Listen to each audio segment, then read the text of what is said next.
Hi, everyone. Welcome to the Jewish Divorce Project. I'm your host, Noam Rauscher. And I'm your host, Leeron Tal. Join us as we kvetch and kvel about Judaism and divorce from our perspective as two Jewish professionals and two divorce coaches. And two Jewish parents with lots of experience and plenty of opinions. Hi, everyone. Welcome back to the Jewish Divorce Project. Happy Hanukkah! Happy Hanukkah! Let me just say, I certainly hope that came across clearly and loudly enough so that you didn't have to turn your volume all the way up to hear me say Happy Hanukkah to everyone in our community. Well, I didn't have to say it because I'm showing it with my sweater today. I feel like a real tool for not having worn a sweater, knowing that we were now visual these days, and you came clearly prepared. Kudos to you, my friend. I have so many. I've worked at temples all these years. I have so many different Hanukkah. How many Hanukkah sweaters do you have? I have, between sweaters and shirts, I probably have enough to wear a different one every night. That's impressive. So Hanukkah pajamas even? Hanukkah pajamas, yep. You gotta get me some of those with the little butt flap in the back. Is that what you want to get? You gotta have a place to keep the gelt, right? I don't know where I just came up with that. Well, clearly I'm not, following my own rules and boundaries. Did you have a good weekend? I did. I had my family over for the first night of Hanukkah on Thursday, which was really nice. And then my kids went to their dad's, and this was a little weird this was like the weekend, right? 3 best nights of Hanukkah. I didn't have them. Oh my gosh. How was that for you? Friday night was rough for me. I did get invited to something with family, and I just didn't feel like going without the kids. Really? Yeah. Because it was like a family type of affair? Yeah, and all the kids, and I just was like, it's that mix of like, this is also my weekend and my time to myself, so didn't go. Last night, my really good friend invited us. Our kids are best. I did go to that, and it was sweet to be there, but it makes me miss the kids when I don't have them with me. That's something I feel like in our conversations on this podcast and off sometimes, that's something that's a bit of a reoccurring theme for you, that like, you want to get away from the kids, but you also feel bad about it. I have a hard time being it's like when I don't have my kids, I want to do things that don't involve kids. Right. I want to just do adult grown-up things. But then I feel bad. Like my friends are like, you can come just because you don't have the kids. We want to see you. Right. And then once I'm there, I'm like, oh, the kids would have so much fun. And it just ends up making me feel like missing them. The nice part about going without kids to something is that once it gets loud and annoying, I'm like, bye, I'm going to go now. It's a really tough It's easier to leave. It's a really tough feeling. Yeah. And especially when, you don't want to go to something without your kids because you feel awkward about it. And you're like, if I can't be the only adult here without kids when people expect you to have kids there. Yeah, but on the other hand, I always want my friends to come without their kids. I'm always like, why wouldn't you go? So. It's so funny how it works when you actually turn it on yourself. Yeah.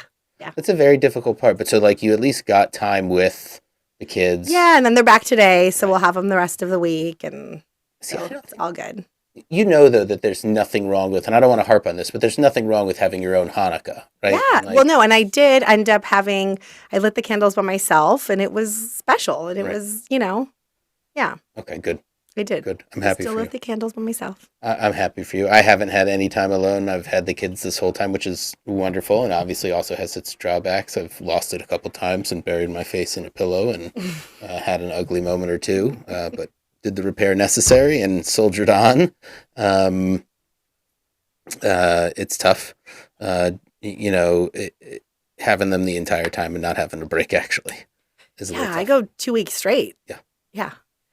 That's why definitely when it is, because it was Hanukkah, it was a little different, but I was happy to know at least they weren't just sitting at home. He had plans every single night with them, with family, and so I was happy they had that. Right. But I'll get a break. They're, go back to their mom and everything will be okay and it'll be fine and we'll get a refresher and we'll all fall in love with each other again, so it'll be nice. We spent the weekend suit shopping for the bar mitzvah. And let me tell you how much of a sucky experience it kind of was. Why is that? We had to go to 3 different places because, I put the call out on Facebook and, some people responded with great suggestions, checked out a Macy's, checked out an H&M, had to go to 2 different H&Ms because one of them didn't carry kid suits, but had to go on this wild goose chase to an extent. And not only just thinking about cost, how much it costs to actually get one of these. If you wanted to say go to Macy's, right, it's going to be twice as expensive over at H&M, and the quality is obviously going to be different. And that. Hmm. going into it. And to an extent, the payoff is also, as you know, that the kid's going to grow out of it. So like if it's a financial investment, it's not that great. Um, and then there's like the other experience of also, like having kids whose bodies aren't so typical, right? And needing to find suits and clothing that really fit them and complement their bodies and make them look good and give them the confidence that they are entitled to. Um, and it's a really difficult experience. Judah's got a body like me, and he's learning to adjust to that and how to love it and master it as best as possible. And one of the things he noticed was that all the models were really skinny, right? You go into a suit store and they're all really kind of like tailored athletically as well, with big chests and small waists, and that's all he's seeing. And in the process of putting on suits and thinking like, oh, does this size fit? Oh no, it doesn't. It's too small. I need something bigger, something like that. Um, that adds up after a while, right? Hmm. And it gives you an impression of yourself. And I felt for the kid because I felt pretty similar to that as a kid growing up and wanting to find something that really fit for me. So it's weird, like doing it as a parent in general. And weird in like the good way. You're supposed to be doing these things, right? I cherish doing these things, but it is also difficult for the cost, for like how to actually get it done, and then also like wanting your kid to come out whole in the end, Yeah. right? I got one who's like reluctant to be in a suit at all, and yet it was really easy to fit him, right? I got another one who wants to look good in a suit, and it's a little bit more difficult to do it. Yeah. Um, but I'm confident that like we made a good decision. We're on our way, and we got something. And so it's like just getting realer and realer, and I don't think I can take it. Like this is I drew an outline for my speech. Good. It's crazy. Yeah, but you know what? It's one day. It's important, but it will. No matter what ends up happening, it's going to be amazing. You know it will be because it's a Yeah. special day. It's so refreshing and interesting to hear you talk because you hear so much about girls and the body image, and you don't hear about it as with boys as much. My It's son there. has the experience of being like very thin, Right. tall and thin, Right. and he feels like everything. He's got his own struggles there, but It's not an easy yeah. time being Jewish at all for a lot of different reasons. Yeah. And I also want to say that I thought, switching topics just slightly, but if we're going to talk about like Hanukkah and being a resourceful, thing for parents and communities during this time, there was this really wonderful thing I saw on Instagram, and I follow Eve Rodsky, who's the author of Fair Play, and did this amazing research about the division of household labor and emotional labor. And so she had this opportunity on Instagram. She posted a meme where it was about fair play with Hanukkah and the labor, and what it takes to actually put Hanukkah together from conception to execution. And she has the cards set up there. Conception, planning, and execution. It's fantastic. And she says to remember that the Festival of Light is made possible by a lengthy list of labor that's too often hidden in the shadows. Swipe for an overview of what the full conception, planning, and execution of Hanukkah might look like. And for a reminder that from the candle buying to the latke making, no one person should be doing it all. Right. And I'm sure you know what that's like. You've been putting on a lot of Hanukkah stuff at your house. You've been doing it all. Mm-hmm. Right. So it's important to remember those things, especially if you're in a married couple, right? And how you divide that household labor so that everyone feels seen and cared for. I would say also in divorce, to make sure that like the kids are probably getting the sense that like, things are fairly divided, and that also that you do manage it in that way so that it's not fully handled by one person, Mm-hmm. right? Because that could breed resentment, and that's not the thing you want between divorced people, right? That's the last thing that you want. So think carefully about all those elements. And that nothing should go overlooked in that way. Yeah. So with that, I think it's probably a good time to take us out to commercial. Sure. Let's do it. Matzo ball is the nation's #1 holiday party and has been for over 37 years. They throw holiday parties on Christmas Eve for Jewish singles in cities all over the country in New York, Los Angeles, Miami, Boca Raton, Boston, and Washington, D.C. For information on tickets, check them out at matzahball.org. And we're back. We are. We're back. So, I'm really excited about our guest. So I'd am love I. to introduce our guest, Alexis Langer. Um, this is a very important piece in the divorce process that I knew nothing about. So this will be really nice to share with our listeners. Alexis is an estate planning attorney and owner of the law offices of Alexis M. Langer in Los Angeles. She focuses on creating plans that actually work to keep families out of court and conflict when the unthinkable happens. She supports individuals, families, and business owners through her comprehensive and heart-centered approach to help protect what is most important to them. When she's not guiding her clients, she enjoys her time with her family, and she's a proud mom of her 5-year-old daughter, Mira. So thanks for being here, Alexis. Thank you. Thank you for having me. Welcome, Alexis. Thank you. It's always wonderful when we have people actually in the studio. Love it. Love it. Yeah, it's really great to be here. Thank you. It's fun. So, how did you get into estate planning, and what is estate planning? I think that's a really great place to start. Yeah. Estate planning is a unique area of law that involves, balancing family dynamics. We're looking at properties, whether that's investment, real property, whatever, you have that could be contained in your estate. Okay. AKA your stuff, right? Your money, your personal property, whatever is important to a business, for instance. And we make plans for what happens to your assets, your things, your money, your property, for when you die or become incapacitated. And we look at, your assets and your values and what you have and kind of balance that against the family dynamics also, because every family situation is unique and different. And we want to make sure that, the best planning is thought through based on their unique needs around their family and what's going on within their family, but also with respect to, the assets and where they want that to go, how they want it to go, in what way, with a certain amount of control, however much they would like. We can sometimes look at tax issues depending on the value of the estate. And so that's what we're looking at. Off the top of your head, you've probably heard of, revocable living trusts, some like really fancy documents, a will, Living wills. advanced healthcare directives, powers of attorney. These are kind of legal vehicles to accomplish estate planning. But estate planning really is, if you're working with an attorney or someone that cares about it, it should be a comprehensive way of looking at it. It's not just a one-size-fits-all type of approach. It's not, if I have this one document, everything's going to work properly.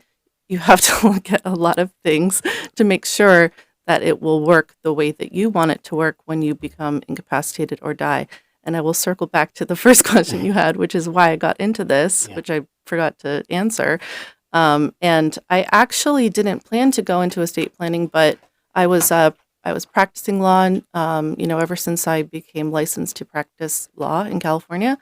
And I went to work with my dad, who was a really successful, highly regarded attorney in Los Angeles, or he worked in Long Beach. And so I worked with him, and we did personal injury. There was a very successful law practice. There was workers' compensation. There was employment law, a number of other areas of law. And he was, he practiced for many years. And so I worked with him, and that was wonderful. And this was litigation. And then in 2017, at the very end of December, actually his death anniversary is coming up. He died very suddenly and tragically, as Leeron knows. And that's really what got me started, unfortunately, in this field, is getting that firsthand experience and that eye-opening experience of what happens to a family, what happens to an estate, right? To whatever you have that is worth protecting. And with inadequate planning, unfortunately, it was inadequate given some of his circumstances. So we had to go through a court process, which was called probate, which you've also probably heard of, which is particularly unfriendly in California. We had to deal with also a business dispute as a result of his untimely death. So let me ask, So Alexis. It sounds like that's how I there's got like, into it. Yeah. gotcha. Okay, so it sounds like there's like a material element to this, right? Which are the things, and that there's also like a human element to it as well, familial even, which also has a tendency to get ugly if not really handled or anticipated in some way. Yeah, I would definitely say I like that you're sort of looking at it that way, because I feel that people often don't consider the familial or the intangible or Emotional. the emotional, the family dynamics Right. at play, which is what makes it so hard sometimes for families to discuss what are we going to do with the house or with, whatever mom and dad have after mom or dad or both of them die. Especially when there's potentially divorce involved or potentially, different issues. Maybe one kid has different issues than the other. It's so specific. Well, you're dealing with a time of grief, and it's always hard to take care of those things. And it's not so different in divorce in the sense that you're not prepared for it. And I mean, I have clients that I'm working with in the coaching that it's like the biggest thing is like, what do we do with the house? Division of We want it assets. to go to the kids. And Yeah. it's like if they had that already discussed and planned out ahead of time, right? It may have made things easier. I'm curious, like, this brings up an interesting topic. It's not necessarily estate planning because I think it's more about, I guess, the children. But like, if God forbid one of the parents passes away, and the kids are is that part of estate planning? Is that more of like life insurance? Like what happens to the kids or the custody or like who, guardian, like who's the guardian? Is that part of estate planning? Yeah, that definitely is. Okay. So it's I not didn't only Not say it, just material. things. right. I didn't mention that in my kind of general explanation, but planning for the children is a huge part of it, not just in terms of the inheritance that they may Yeah. receive one day. That's obviously one of the things that we discuss, but also in my practice, I call it kids protection planning, which is cares for that? coming up with a more, comprehensive plan around long-term guardians. If, both parents unfortunately were killed or, Sure. passed away for some reason, who was going to raise the children, right?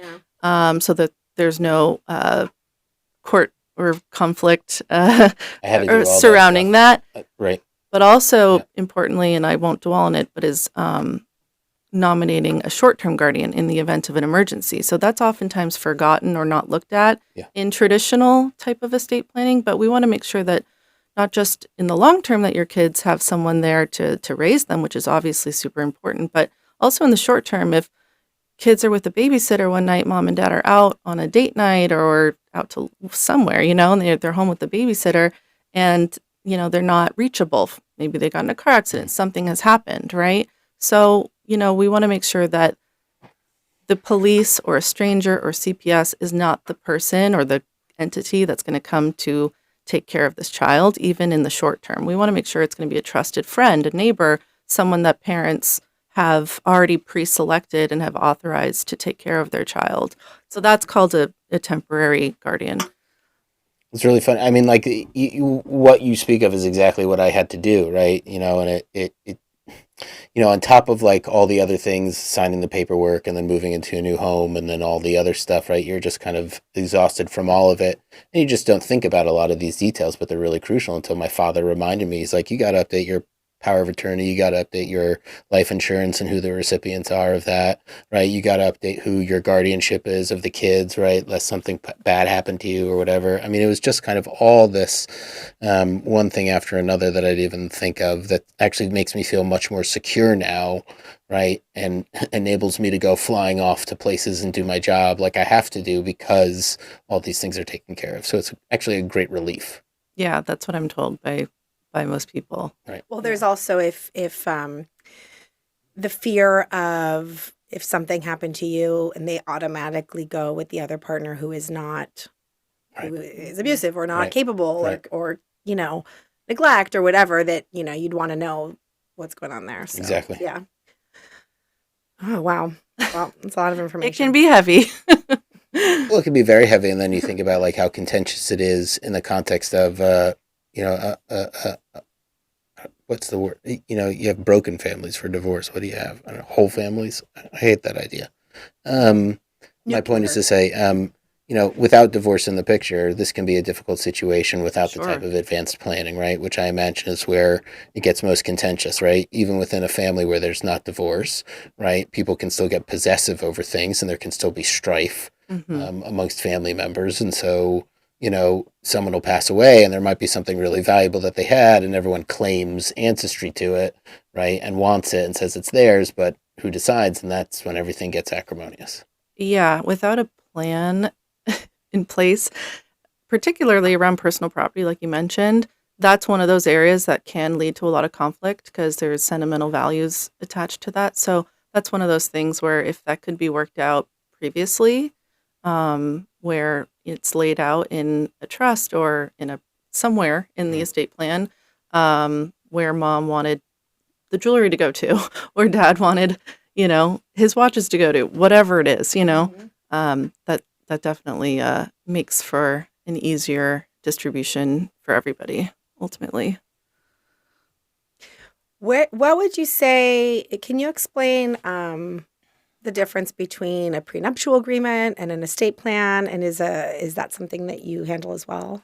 So I I will explain it that they are um, easily conflatable, but they're very different. So the estate plan really just governs what happens, right, to the property upon your death or incapacity. But you want to, in so figuring that out, consider the family dynamics. And that's really important. And also the values of everything. And that's where an attorney can really counsel and assist on that part. But we're looking at, really planning for death and incapacity on when we're looking at estate planning for, and probably avoidance of court processes, which is also a reason why you do foundational estate planning, like getting your trust and will in place, to ideally avoid probate, conservatorship, all these things that we want to try to avoid, if possible. um, the prenuptial agreement is usually contemplated by a couple, if they're in the contemplation of marriage or they're about to get married, but there's a concern about, well, if we divorce or if I have, if one of them or both of them have their own separate property, it is a document or an agreement that governs what happens to their assets upon divorce specifically, Mhm. right? So that's all worked out usually by a family law attorney. They each retain their own to represent their own Mm. interests. And so it's clear that, okay, yeah, we're getting married, but this is already worked out that, this one property is always going to be mine, or, that sort of thing. Mhm. Okay. Yeah. Well, that's good, right? That makes things really clean, doesn't it? Yeah, that definitely helps. I have, unfortunately, people come to me, and this is where it gets a little tricky, is that when there's a couple that's interested in doing joint estate planning together, like they are married Mm. and they want to, maybe they own a home together, or they're trying to set up a joint estate plan. Maybe they have children together already. But I'm hearing in my initial conversation with, it's usually one person reaches out first, right? One of the members of the marriage, of the couple. I'm sensing concern around divorce. They're not using the word divorce, Mhm. but it's What the way if that they're we? Like talking that's when about they is decide to what come to you. happens Right. if um, Sure. essentially asking divorce The idea if questions. the What if we marriage get, ends in if the one way or marriage another. ends, will I Right. get this property back? Sure. How do I protect against that? Or, you know, I Nice. my That's got mom my me. mom and dad. This is a hypothetical, but Right. sort of actually an example that came up in my practice. Mom and dad have they essentially funded the down payment of the home, and I'm remodeling. Like it's coming from my money is the remodeling repairs. But he's agreeable to, I want to make sure that this is mine. And he's saying he's agreeable to, transferring it back to me. But they took title as husband and wife, as community property, right or survivorship, whatever, the language was in the deed. It's like, well, if you were really concerned about keeping that your separate property or making sure that at least whatever you put into that is going to come back as yours, I wish that you had considered a prenuptial agreement, because now you're married and now you've taken title together. Now what that means is both of you have rights to this. I know that maybe in a court it'll get shaked out where potentially the one that paid more, could recoup that. But I don't know. That's for the family law court to really work out. So it's an unfortunate situation when couples kind of are backtracking after the fact, and they're like, well, if we get divorced, what happens? I'm like, well, then you gotta, I don't know. You're gonna have to figure that out in a divorce proceeding. So that's an example, though, Yeah. of like how you could actually benefit from your ex's assets in some way, right? Potentially, yeah. I mean, I guess that is one way of looking at it. I would say some of the more that what that I guess is meant to illustrate is just if you're if you're bringing in your own property into a marriage and there's at all an interest in keeping it yours, upon a divorce, then maybe look into a prenuptial agreement. Mm. I'm not Yeah. advocating yes or no for that. It's a totally personal decision for the couple. But the other question that you asked is, I mean, I can answer that if you want me to, or if you wanted to say something. Okay. No, I was kind of curious. I had that on my mind Yeah. if my ex could benefit from my estate in any way in divorce. And it sounds like by transmutation of the character of the actual estate that it is possible. It is possible in transmutation. I mean, good word. Like, Way to throw that in there. Way to throw that in. that's when Jesus becomes the wafer? No, that's transubstantiation. Like transmutation can mean so That's many what it things. is, sorry. Transmutation. Yeah, I don't want to get too bogged down into Transmutation it. is the Ninja Turtle stuff. I mean, It's yeah. a fancy word. It's a terrible word. I wish it was some other kind of word, but it's changing the character of the property. So if you have a separate property pre-marriage, and then let's say you have a house, and then you get married, and then you put your spouse on the title or on the deed, it's fair to believe that that could be a transmutation of the character of the property. Knew it. But it's not certain. It requires a lot of analysis and review of the deed, of the trust, of everything. It's a very fact-specific thing. So if you're at all worried about that or, have concerns about that, just So, like, the avoid feelings you that. have for your ex's car don't count in that? Like, whenever I gave up a car, like, I was turning in an old car, I'd be like, oh, this is so sad. Or, like, leaving an old apartment, this is so sad. But, like, those don't count, the feelings I have for it. Like, I really love that car, Right. man.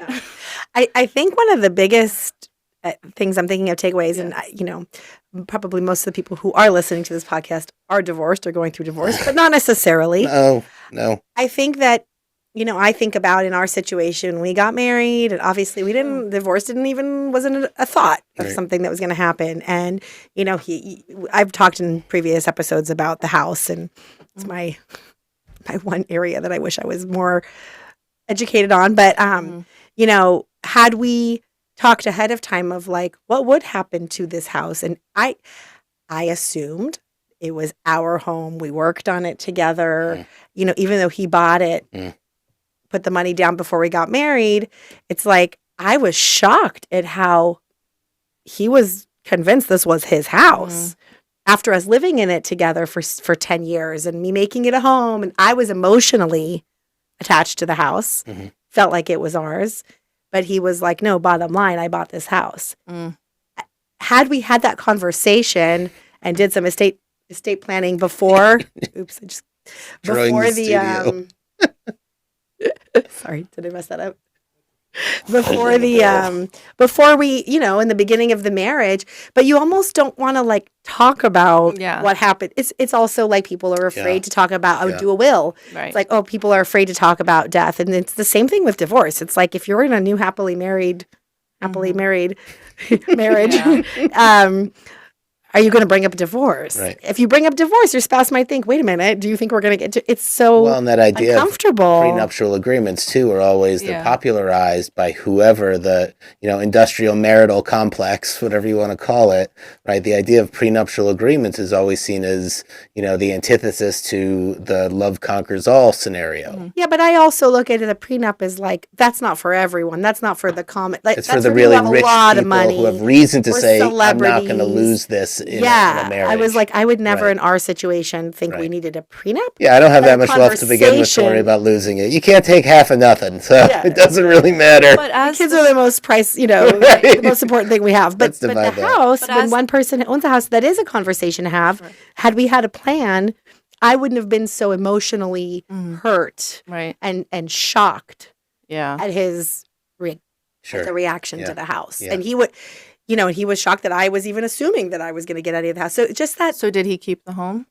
yeah. Well, we had already sold the home, Okay. but my name wasn't on it or anything. So it was Oh. more about the money from the sale. That was the situation. And, But you had a community property interest in the home. I did, and I wasn't advised properly by my lawyer. It was more like you could fight for it, but it's really his, Mm. and which was wrong in the guidance I received. That's the other thing too, is like, you're counting on your lawyer that they're going to tell you everything is, yeah. and I just was so focused on the kids. That's all I cared about. I was Yeah. like, now having all Ugh. that money in the bank would be very nice. Yeah. That's unfortunate. But I mean, again, I don't know the specifics exactly of what, Yeah. happened, but yeah. No, I got screwed. Sorry. This is what happened. Let's be specific. Yeah, I got Screwed.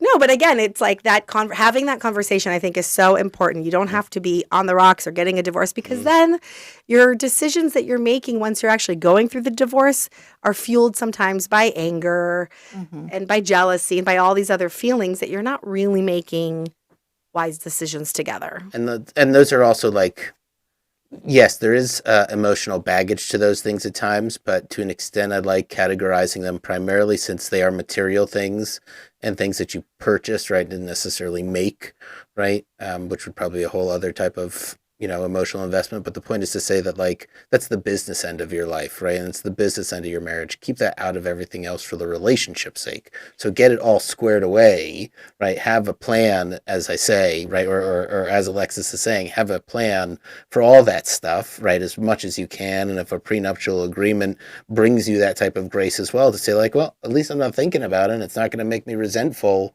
2, 3, 4, however long it is down the road.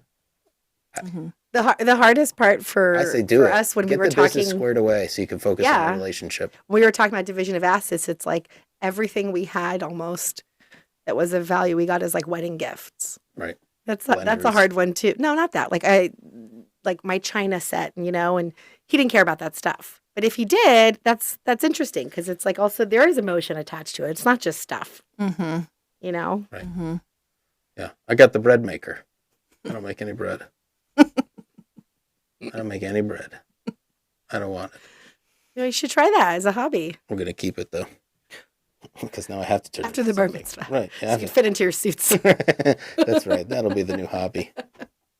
Imagine though, I mean, this is a really kind of dark thought, but imagine Please, if the God darker the forbid, better. God forbid if, you had passed away during the proceeding, right?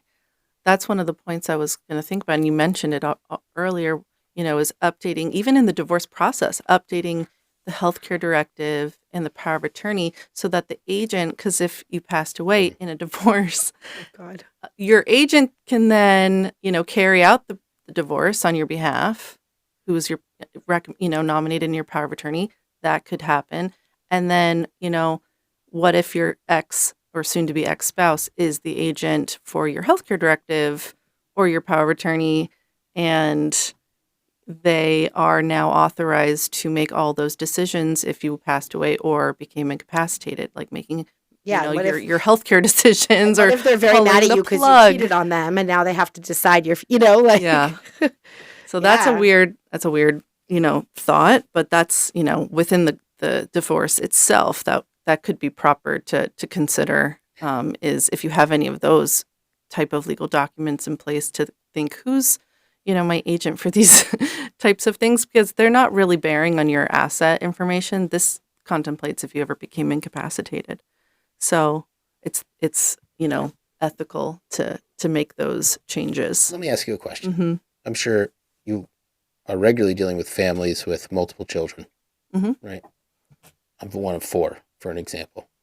And I imagine that when you speak with the family members, at some point, maybe all the children come to you either together or individually, but I imagine if they come to you individually, that at some point during their conversation, they probably allude to in some way, if not say it outright, how much they thought they are the favorite child of that parent. And I'm curious to know, during those circumstances, what do you say? I don't really think that's happened, to be honest. That's not happened. No, Nobody's ever no. claimed favorite child. Is that like a trump card? Like, can someone come and be like, I'm the oldest brother? Well, the planning work that I do is with the people setting up the estate plan. So if it's mom with and the dad, recipients. if They it's might mom and say dad, order Right. of birth order is how. Look, I just want to say that I'm aware of that. I feel like that's the most basic element of it. Like, you wouldn't set up estate planning with the potential recipient because that would just be No, ridiculous. not They'd be typically. like, everything, all the good stuff comes to me. It can be done. It depends on what the people setting up the plan want. If they want that child there, if they have multiple kids and they are allowing one of the multiple kids to be present, that is a red flag for me because I get worried that could lead to a claim of undue influence This is what for I'm the talking about. This is what I'm talking about. claim of undue influence for the other Zero children, right? representation If or total representation for the children. yeah, I mean, my default is ideally I don't want any kids in the meeting. Sure. Because it's really not really appropriate for them to hear about this unless the parents who are doing the work want their children there. Can you tell that to Adult my children? children. Because they're always asking me about the stuff they get when I die. Like, it's like when I wake up in the morning. Wow. It's not even a good morning. It's like, can I have this when you die? And it's my toenail clippers. Well, that's But they think they're cool. Like, that's a spy Pretty tool for, fancy. like, torturing people. That's funny. it is funny actually. So that's what I'm saying. Like, can you please talk to my children about I'll that? talk to them about that. Yeah. Thank They you. want your toenail clippers? Amongst other things, like I have drawers, okay, and I have tchotchkes, and their little hands Be find like, their way- fine, tchotchkes go to you. Exactly. You have that box of tchotchkes. Your brother can Tchotchkes. have the other box of tchotchkes. Silly. That's all I got for you, tchotchkes. What? Write it out. Funny. This one goes to you. This one goes to you. How does it work with estate planners? Is it like, I know in family law, when you're going through divorce, usually you're on a retainer. Like, how does that process work for you when you work with someone? Is it, because it's not like an ongoing, you're not meeting with them regularly, right? Right. It's like kind of a, So, the way that I do things, I do flat fee work usually. So, I just am upright. I discuss the fee of how much it'll be to do if estate planning is really the one job that we're working on.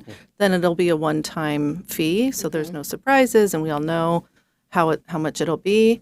And usually that includes, for a trust-based estate plan, that's a revocable living trust, a power of attorney, a healthcare directive, a pour over will, HIPAA authorizations, kids protection planning if necessary, various other ancillary documents that are necessary to become involved, and inclusion of the deed to getting that transferred into your trust as well and getting that recorded.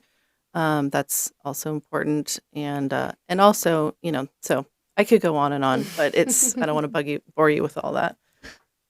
I feel like you need a whole website for all those. She has links. one. You I do. do. You do. How can they get in touch with you? How can people get in touch with you if they need your resources, Alexis? Well, I have my website, which is www.alexislangerlaw.com, I think. Yeah. And then I have a Instagram handle, which is @LangerLaw.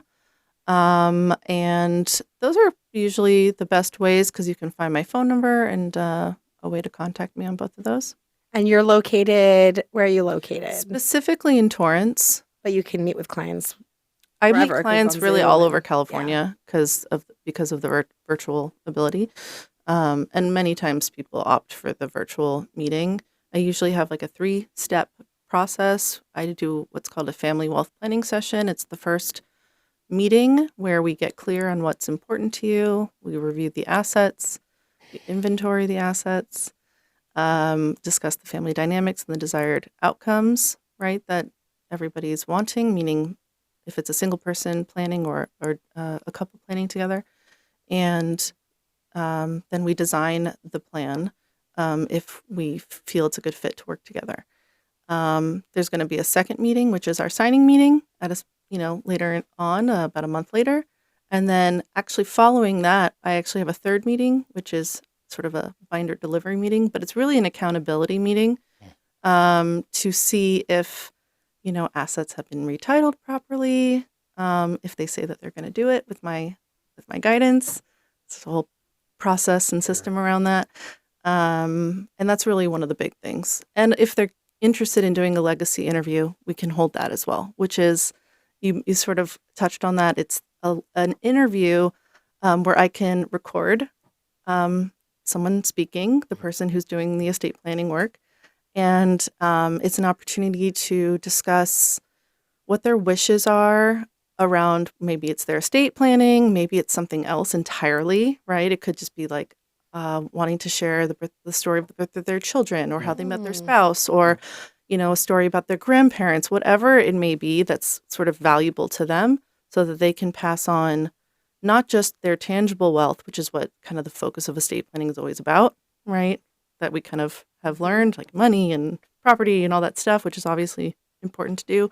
But I like to focus also on passing on your human and tangible and spiritual assets, which I think is helpful to do in the form of just talking, right? And it can be really free flow, right? It's up to the person to decide what that subject might be. I can offer a few guided questions, but people kind of use that as a really open format.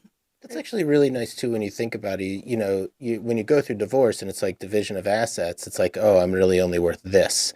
But you brought a lot more to the marriage in certain ways, and it's like, how come that isn't valued in any sort of way, and how come I'm not receiving any benefit from that? And equally, what you're talking about, Alexis, is that this process doesn't have to be totally turning the person into some type of dispensary of property, right? They are much more than that. And when they pass away, there should be a sharing.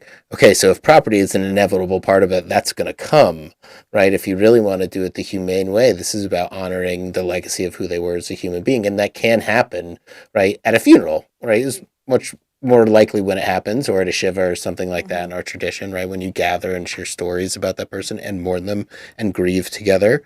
But formalizing it in a way, right, so that it can be really inscribed as through a legal process is really important. Mm-hmm, mm-hmm. Well, I love that your approach is really coming from a place of compassion, and you're so thoughtful, and that's something important, I think, to look at Right. when you're dealing with this, because these are not, it's not a fun topic. Sorry. Yeah, no, I Maybe- know. Maybe you enjoy it, but It it's not a fun topic to get into, because Right. you're thinking of, and in general, and you have a whole, as a rabbi, I'm sure, experience with death, and that's maybe a little bit more, I don't know what the word I'm looking for is. Morbid No, direct. you're more accepting of it, and it's of not. death. Yeah, you just have a way of. Unfortunately, yes. It's like you've worked funerals. You've been. Yeah, it's maybe not as hard of a conversation for you. I see what you're saying in terms of the and Like what's the acceptance of death. well, and what's really and even just talking about it, right, Yeah. and saying that it's not taboo, or it's okay to talk about death and not be I'm afraid always like, of it, knock on or wood, like I have a hard time. right, or be afraid of it and talk about how it's okay to be afraid of it, and all those things. And there's these wonderful community conversations which feel like they've died out, but were called death over dinner. Maybe they died out because of the pandemic, but they were like deliberate opportunities for people to come together and talk about death and mortality. And you think about like how estate planning could go into that. That's a really important function of the whole conversation. It's a wonderful conversation to have. Maybe Yeah. we should do it through the Jewish Divorce Project. I actually just met a woman who, she works in the Jewish space, and she's a death doula. Right. Mhm. That would be a good collaboration for you Yeah. in a sense, right? Oh, we could, and what it's like. We could talk about being alone and all that stuff, and suffering and loneliness, and being isolated and not having any contact with humanity. We could go down this deep, dark, scary spot, spiral. I was joking a little bit about all that. I just want to say, but everyone took me seriously because that's little my harsh. bag. This is It not always my- goes a little too far. You know me. I'm all about But I sunshine flowers, and happiness. and so I'm this about is a shadows little- and death. Yeah. Your flowers and unicorn, which is why this is great balance here. And Alexis is here to bridge all of it. Lex is like, let's get real. She's like, let's divide up the rainbow, okay? Let's do equal Because a division death of has rainbows. happened, friends.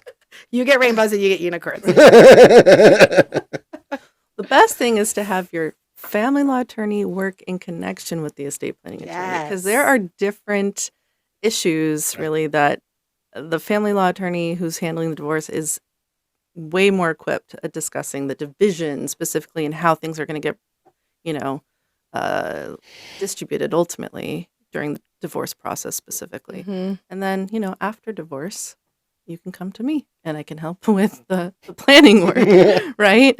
To make sure that, you know, whatever is most important to you, your children and your things, right? Your money or your things and your property is left the way that you want it to be left ultimately.